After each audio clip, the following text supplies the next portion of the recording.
কি সুন্দর টিপস, কি সুন্দর ফিলোসোফার আল্লাহ রাসূল সাল্লাল্লাহু আলাইহি ওয়াসাল্লাম, কত বড় দার্শনিক ছিলেন তিনি। আল গাদাবু মিনাশ শাইতান, কথার সিকোয়েন্স দেখেন, ওজন দেখেন। আল গাদাবু মিনাশ শাইতান, রাগ আসে শয়তানের থেকে। রাগ এনে দেয় কে? শয়তান। ওয়াশ শাইতানু খুলিকা মিনান নার, শয়তান তৈরি কি থেকে? আগুন থেকে। ওয়ান নারু তুতফাউ বিল মা, আগুন নিভাই কি দিয়ে? ফাইদা গাদিবা আহাদুকুম ফালিয়াতাওয়াদ্দা, তাই তোমাদের কেউ যখন রেগে যায় সে যেন পানি দিয়ে ওযু করে নেয়। ওযু করে ফেলবেন, ঠান্ডা পানি মাথায় দিবেন, চোখে পানির ঝাপটা দিবেন, আপনার রাগকে ঠান্ডা করে দিবে কে? তাহলে আওয়াজ করে বলেন, রাগ কমানোর 1 নাম্বার ফর্মুলা কি?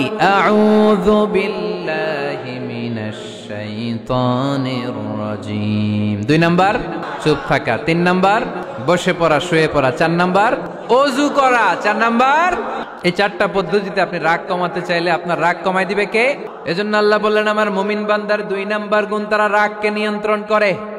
আল্লাযীনা ইউনফিকুনা ফিস সাররাই ওয়াদ দাররাই ওয়াল কাযিমিনাল গায়য, আমার মুত্তাকিন বান্দাদের প্রথম গুণ সুখে দুঃখে দান করে। মনে আছে? 2 নাম্বার গুণ কি? রাগকে নিয়ন্ত্রণ করে। 3 নাম্বার গুণ হচ্ছে ওয়াল আফিনা আনিন নাস, মানুষকে ক্ষমা করে দেয়। তার মানে আমরা রাগ ঝাড়ি আর কি, ভিতরে যে ক্ষোভ জমা থাকে এগুলো ঝাড়ি, আমরা ক্ষমা করতে চাই না। কিন্তু ভাই মুত্তাকি যদি হতে চান আপনাকে ক্ষমা করে দিতে হবে।